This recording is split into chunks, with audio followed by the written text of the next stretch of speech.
தமிழர்களோட முதல் கடவுளான முருகப்பெருமானுக்கு உகந்தது தைப்பூச விழா. இந்த தைப்பூச விழா உலகம் எங்குமே இருக்கக்கூடிய முருகன் ஆலயத்தில் வெகு விமர்சையாக கொண்டாடப்பட்டு வருது. இந்த மாதத்தில் வரும் பூச நட்சத்திரமும் பௌர்ணமியும் இணையும் நாள் இந்த தைப்பூசமாக கொண்டாடப்படுது. இந்த நாளில் விரதமிருந்து முருகப்பெருமான வழிபட்டா வேண்டுதல் அனைத்தும் நிறைவேறும், நல்ல வாய்ப்புகள் எளிதில் நமக்கு கிடைக்கும். குன்று இருக்கும் இடமெல்லாம் குமரன் இருப்பான் அப்படிங்கிறது பக்தர்களோட நம்பிக்கை. சஷ்டி, விசாகம், பூசம், உத்திரம் நட்சத்திரங்களில் முருகனை வழிபடுவது மிகுந்த சிறந்த பலனையுமே கொடுக்கும். குறிப்பாக வைகாசியில் வரும் விசாகம், தை மாதத்தில் வரும் பூசம், பங்குனியில் வரும் உத்திரம், இந்த நட்சத்திரம் எல்லாமே முருகப்பெருமானுக்கு விரதம் இருந்து வழிபடுவது ஆண்டாண்டு காலமாக வழக்கமாக இருந்திருக்கு. இந்த தைப்பூசத்தில் நீங்கள் எந்த முருகன் ஆலயம் சென்று வழிபட போகிறீங்க அப்படிங்கிறதையுமே நம்மளோட பதிவில் சொல்லுங்கள். உங்களுக்கு முருகப்பெருமான் பிடிக்கும் என்றாலும் இந்த வீடியோ பதிவின் கமெண்ட்டில் அறுபடை முருகனுக்கு அரோகரா அப்படிங்கிற மந்திரத்தை 3 முறை பதிவிடவும் செய்யுங்க. நாம் இந்த பதிவில் தைப்பூசத்தில் நம்ம முருகனை வழிபடுவதால் ஏற்படும் நன்மைகள் என்ன, இந்த தைப்பூசத்துக்கு பிறகு 12 ராசி அன்பர்களுக்குமே என்ன மாதிரியான பலன்கள் உண்டாக போகுது அப்படிங்கிற முழு தகவலையுமே தொடர்ந்து நாம் இந்த பதிவில் பார்க்கலாம். அதே போல் முருகனோட மிக சிறந்த விரதங்களில் இந்த தைப்பூச விரதமும் ஒன்று. 48 நாட்கள் விரதம் இருந்து முருகப்பெருமான வழிபாடு செஞ்சால் செல்வம், வளர்ச்சி உள்ளிட்ட அனைத்து நல்ல பலன்களுமே கிடைக்கும் அப்படிங்கிறது பக்தர்களின் நம்பிக்கையாக இருக்குது. இன்றைய தினம் விரதம் இருந்து முருகப்பெருமான் படத்திற்கு மஞ்சள் சிவப்பு பூக்களால் அலங்காரம் செஞ்சு நெய்வேத்தியம் செஞ்சு வழிபடுவது முருகப்பெருமான மகிழ்விக்கக்கூடிய ஒரு சிறப்பை பெற்றுக் கொடுக்கக்கூடிய யோகத்தை நமக்கு கொடுக்கும். அறிவு கடல் அப்படின்னு சொல்லப்படக்கூடிய பிரகஸ்பதி இந்த பூச நட்சத்திரத்துக்கு உரியவர். இந்த நாளில் புண்ணிய நதியில் நீராடினா அறிவாற்றல் பெருகி மன குழப்பங்கள் நீங்கும். கோவிலுக்கு செல்ல முடியல அப்படின்னா கூட வீட்டிலேயே விளக்கேற்றி முருகனையும் சூரிய பகவானையும் வழிபட்டாலேயே நல்ல பலனை பெற முடியும். சூரிய பகவானுக்கு வெல்லம் கலந்த பாயாசத்தை நெய்வேத்தியமாக வச்சு படைச்சா ஆயுள் விருத்தியும் உண்டாகும். தமிழ் மாதத்தில் 12 மாதங்களுமே ஒவ்வொரு ஆன்மீக சிறப்பை கொண்டு இருக்குது. ஒவ்வொரு மாதமுமே ஒரு சிறப்பான விழாக்களுமே இருக்கும், உற்சவங்கள் இருக்கும். அதுலேயும் சில மாதங்கள் மிகவும் சிறப்பான மாதங்களாக பார்க்கப்படுது. அப்படிப்பட்ட ஒரு மாதம்தான் இந்த தை மாதம். இந்த தை மாதத்தில் வருகிற பூச நட்சத்திரம் மிகவும் ஒரு சிறப்பான நட்சத்திரமாக பார்க்கப்படுது. தை மாதத்தின் சிறப்பையும் தை மாதத்தில் வரும் பூச நட்சத்திரத்தோட சிறப்பும் தான் முருகனோடின் அனைத்து பக்தர்களின் ஒரு தீராத நம்பிக்கையாக இருக்குது. இந்த தைப்பூசத்தில் வரக்கூடிய பூசம் நாள் அன்னைக்கு உலகத்தில் இருக்கிற அனைத்து முருகன் ஆலயத்திலையுமே வெகு விமர்சையாக பக்தர்களால் இந்த தைப்பூசம் கொண்டாடப்பட்டு வருது. தொடர்ந்து நாம் தைப்பூசம் முடிந்த பிறகு உங்களோட ராசிக்கு இந்த கிரகநிலை மாற்றங்கள் மூலம் ஏற்படக்கூடிய பலன்கள் என்ன, சாதகமாக என்ன விஷயம் இருக்கும், பாதகமாக என்ன விஷயம் இருக்கும், இது பற்றின முழுமையான தகவலையுமே தொடர்ந்து நாம் பார்க்கலாம். திருக்கணித பஞ்சாங்கத்தின்படி நவ கிரகங்களோட சஞ்சாரத்தை பார்த்தா சூரிய பகவான் மகர ராசியில் இருக்கிறார். இந்த மாதம் 12ஆம் தேதிக்கு பிறகு கும்பத்திற்கு இடமாற்றம் அடைகிறார். செவ்வாய் வக்ர கதியிலையும் மிதுன ராசியில் சஞ்சாரம் செஞ்சிருக்கிறார். புதன் மகர ராசியிலேயே இருக்கிறார். 11ஆம் தேதி கும்பத்திற்கு செல்கிறார். ரிஷபத்தில் குரு பகவானும் சஞ்சாரம் செஞ்சிருக்கிறார். சந்திரன் இந்த வாரம் முழுவதுமே ரிஷபம், மிதுனம், கடகம், சிம்மம் ஆகிய ராசிகளில் பயணம் செய்கிறார். துலாம், விருச்சிகம், தனுசு, மகரம் ஆகிய ராசிகளுக்கு சந்திராஷ்டமம் உள்ள தினங்களில் நீங்கள் ரொம்பவும் கவனமாக இருக்கணும். ராசிகளில் முதல் ராசியாக வரக்கூடிய மேசம் ராசி அன்பர்களுக்கு வீரத்தை அணிகலனாக கொண்ட செவ்வாயை அதிபதியாக கொண்டவங்க நீங்கள். இந்த வாரம் நீங்கள் தொழில் போட்டிகளை சாமர்த்தியமாக சமாளித்தாலுமே வார கடைசியில் சில சிக்கல்களை சந்திக்கிற மாதிரி இருக்கும். அதனால் கவனமாக இருங்க. மனதில் எந்த ஒரு விஷயத்தையுமே போட்டு குழப்பிக்காமல் தெளிவாக செயலாற்றுங்க. சந்திர பகவானோட இடப்பெயர்ச்சி மிக சிறந்த நன்மைகளை உங்களுக்கு கொடுக்கும். வெளியூர் பயணங்கள் நல்ல பலனை கொடுக்கும். வெளிநாட்டிலிருந்து நல்ல செய்தி வரும். செவ்வாய் 3ஆம் இடத்துல அமரும் பொழுது அரசாங்கத்தில் இருந்து அனுகூலமான செய்தி வரும். நீண்ட நாள் பகை பேச்சுவார்த்தை மூலம் தீர்க்க முடியும். குரு 2ஆம் இடத்தில் இருக்கும் பொழுது வாக்கு சாதுரியத்தால் அனைவரையும் வசப்படுத்தக்கூடிய வாய்ப்பு கிடைக்கும். உறவினர்கள் மத்தியில் உங்களுக்கு செல்வாக்கு அதிகரித்து காணப்படும். பெருமுயற்சிக்கு பிறகு மங்கள காரியங்களை நீங்கள் முன்னின்று செய்து முடிக்கக்கூடிய வாய்ப்புமே கிடைக்கும். அதன் பிறகு ரிஷபராசி என்பவர்களுக்கு கலைநயம் மிளிரும் சுக்கிர பகவான அதிபதியாக கொண்டவங்க நீங்கள். உங்களுக்கு உங்களோட பிள்ளைகளால் சில பிரச்சனைகளை சந்திக்கக்கூடிய நிலைமை இருக்கிறதுனால கொஞ்சம் கவனமாக இருங்க. மன அமைதியை இழக்கக்கூடிய வாய்ப்பு இருக்குது. மேலும் பெரிய மனிதர்களின் ஆதரவால் உங்களுக்கு இந்த பிரச்சனைகள் எல்லாமே தீர்க்கக்கூடிய வாய்ப்பு கிடைக்கும். சந்திர பகவான் இடப்பெயர்ச்சி நன்மையை தரும், கொஞ்சம் தீமையும் தரக்கூடிய வாய்ப்பு இருக்கிறதுனால தான் பிள்ளைகளை கவனமாக பார்த்துக்க சொல்கிறோம். நம்பிக்கையான நபராக இருந்தாலுமே நீங்கள் பண விஷயத்தில் அவங்கக்கிட்ட கவனமாக நடந்துக்கிறது நல்லதாக இருக்கும். மிதுன ராசி அன்பர்களுக்கு எதிர்ப்புகளை புத்திசாலித்தனத்தால் முறியடிக்கக்கூடிய புதன ராசி அதிபதியாக கொண்டவங்க நீங்கள். உறவினர்களின் தேவையை பூர்த்தி செய்ய கை காசு செலவு செய்கிற மாதிரி இருக்கும். வீட்டை புதுப்பிக்க வங்கியில் கடன் வாங்கும் வாய்ப்பும் இருக்கும்.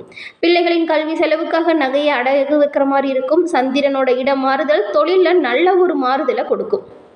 நீங்கள் இந்த மாதம் முழுவதுமே சினத்தை கட்டுக்குள்ளே வைக்காமல் விட்டீங்கன்னா சிக்கலில் மாட்டிக்கொள்ளக்கூடிய வாய்ப்பு இருக்குது. அதனால் கவனமாக செயல்படுறது நல்லது. ஆன்மீக பெரியவங்களோட சந்திப்பு மன நிம்மதியை கொடுக்கும். கடகம் ராசி அன்பர்களுக்கு வளர்ச்சியை சீராக அள்ளித்தருகிற சந்திர பகவான அதிபதியாக கொண்டவங்க நீங்கள். அரசாங்கம் வகையில் ஏற்பட்ட சிக்கலை அரசியல்வாதிகள் மூலமாக தீர்த்து கொள்ள முடியும். குடும்பத்தில் மகிழ்ச்சிக்காக புதிய திட்டங்களை தீட்ட போகிறீங்க. சந்திரனின் சந்தாரம் சாதகமான பலனை உங்களுக்கு கொடுக்கும். பங்கு சந்தை வியாபாரத்தில் பயம் இல்லாமல் நீங்கள் இறங்கலாம். செவ்வாய் 12ஆம் இடத்தில் இருக்கும் பொழுது மணல் வியாபாரிகள் மணல் நிறைவான வருமானத்தை பெற முடியும். பொது பணித்துறை வேலையில் இருக்கிறவங்களுக்கு உங்களுக்கு புதிய வாய்ப்புகளும் புதிய பொறுப்புகளும் கொண்டு வரும் யோகமான மாதமாக இந்த மாதம் அமைஞ்சிருக்கு.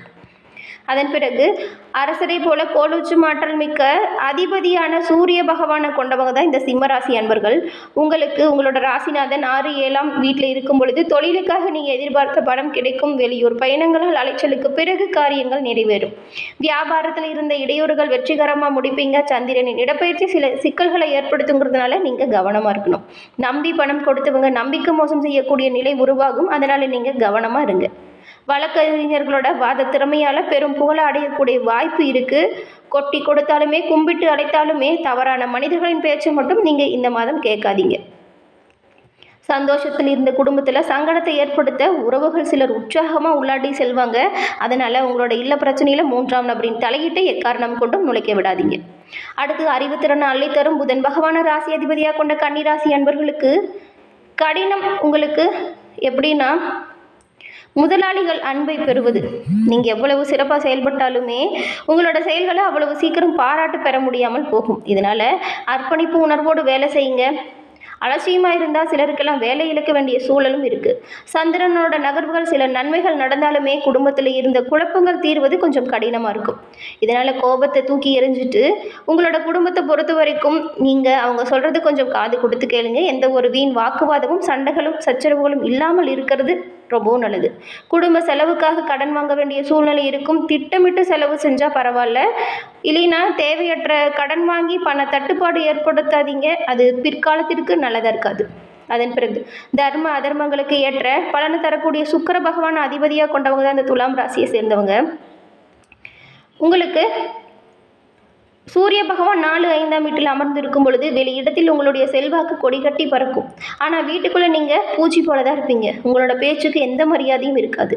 அதற்கு தகுந்தாற் போல நடந்துக்கிறது சரியாக இருக்கும். சந்திர பகவானோட இடப்பெயர்ச்சியால் ஏற்றமான பலன் இருக்கும். வருமானம் பெருகும். பழைய கடன்களை அழைப்பீங்க.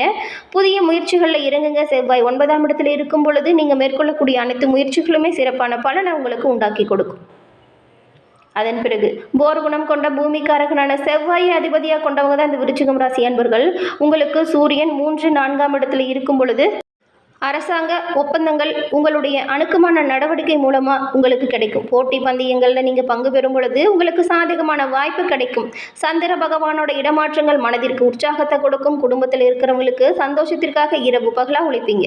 செவ்வாய் 7ஆம் இடத்துல பயணம் செய்யும் பொழுது துணிச்சலாக எந்த ஒரு முடிவும் எடுப்பீங்க. குடும்பத்தில் பிரச்சனை வரக்கூடாது அப்படிங்கிறதுனால கொஞ்சம் விட்டு கொடுத்து போகிறது நல்லதாக இருக்கும். வினைப்பயனை அறுக்கின்ற வியாழ பகவான ராசி அதிபதியாக கொண்ட தனுசு ராசி அன்பர்களுக்கு நீங்கள் தள்ளிப்போன திருமண முயற்சிகள் எல்லாமே விரைவாக நடக்கும். புதிய வாகனம் வாங்கும் யோகம் இருக்குது. மனைவி பிள்ளைகளின் விருப்பமான பொருட்களை வாங்கி கொடுத்து மகிழ்ச்சி அடைய போகிறீங்க. அது மட்டும் இல்லாமல் வீட்டில் எதிர்ப்புகள் இருந்தாலுமே கடுமையாக போராடி உங்களோட வாழ்க்கைக்கான முன்னேற்றத்தை காணக்கூடிய சிறப்பான வாரமாக இந்த வாரம் அமைஞ்சிருக்கு. வியூகங்கள் மூலம் வெற்றிகளை காணும் மந்தனின் ஆதிக்கம் கொண்ட மகர ராசி அன்பர்களுக்கு சூரியன் உங்களோட ராசிக்கு 1ஆம் 2ஆம் இடத்துல இருக்கும் பொழுது எடுத்த காரியங்களை எந்தவித சிரமமும் இல்லாமல் நிறைவேற்றுவீங்க. வெளி வட்டாரத்தில் உங்களோட செல்வாக்கு அதிகரிக்கும். நீங்கள் செய்யும் நல்ல காரியங்களால் உறவினர்களும் நண்பர்களும் உங்களை பாராட்டக்கூடிய வாய்ப்பை நீங்கள் பெற போகிறீங்க. சாணக்கிய தனத்தால் சாதனை புரியக்கூட சனி பகவான் அதிபதியாக கொண்ட நீங்கள் சூரியன் 1, 12 1ஆம் இடத்தில் இருக்கும் பொழுது வீணான விவகாரங்கள் வீட்டு வாசலில் வந்து நிற்கும். மேலும் உங்களோட பழக்க வழக்கங்களை நீங்கள் ரொம்பவும் எச்சரிக்கையாக இருக்கணும். சந்திரனோட சஞ்சாரங்கள் பொருளாதார வகையில் முன்னேற்றத்தை கொடுக்கும். செவ்வாய் 5ஆம் இடத்துல இருக்கும் பொழுது பழைய வாகனங்களை பழுது பார்க்குற மாதிரி இருக்கும். வீட்டை புதுப்பிச்சு அழகுபடுத்துகிற மாதிரி இருக்கும். உங்களோட பழக்க வழக்கங்களை நீங்கள் பக்குவமாக நடந்துக்கிறது நல்லது. எந்த ஒரு வீண் சிக்கல்லையும் மாட்டாமல் சட்டவிரோத செயல்களில் ஈடுபடாமல் இருக்கிறது நல்லது. இல்லைன்னா பெரும் பிரச்சனைக்கு நீங்கள் ஆளாகக்கூடுங்கிறதுனால தான் கவனமாக இருக்க சொல்கிறோம். அடுத்து பார்வையாளிய பலனாளி தரக்கூடிய குரு பகவான் அதிபதியாக கொண்ட மீனராசி அன்பர்களுக்கு நீங்கள் முகம் தெரியாத நபர்களிடம் எச்சரிக்கையாக பழகிறது நல்லது. அரசாங்க ஒப்பந்தங்கள் மூலம் வருமானம் சிறப்பாக இருக்கும். சந்திரனோட நகர்வுகள் சில யோகமான பலனை உங்களுக்கு கொடுக்கும். வியாபாரம் வெற்றிகரமாக நடந்து லாபம் இருக்கும். ஏற்றுமதி இறக்குமதி தொழில் சிறப்பாக இருக்கும். செவ்வாய் 4ஆம் இடத்தில் இருக்கும் பொழுது எதிர்ப்புகளை மீறி நினைத்த விஷயத்தை சாதிக்கக்கூடிய யோகம் பெறக்கூடிய பல வாய்ப்புகளையுமே இந்த மீனராசி அன்பர்கள் பெற போறீங்க. என்ன நண்பர்களே, தைப்பூசம் பிறந்ததுக்கு பிறகு இந்த 12 ராசிக்காரங்களுக்கும் என்ன மாதிரியான பலன்கள் உண்டாக போகுது அப்படிங்கிறத சுருக்கமாக இந்த பதிவில் பார்த்தோம். இந்த பதிவை நீங்கள் பயன்பெறும் வகையில் அமைஞ்சிருக்கும்னு நினைக்கிறோம். இந்த பதிவு பிடிச்சிருந்தா லைக் பண்ணுங்கள், ஷேர் பண்ணுங்கள், கமெண்ட் பண்ணுங்கள். நம்மளோட சேனலை மறக்காமல் சப்ஸ்கிரைப் பண்ணி வச்சுக்கோங்க. தொடர்ந்து பார்த்தமைக்கு நன்றி நண்பர்களே. நன்றி, வணக்கம்.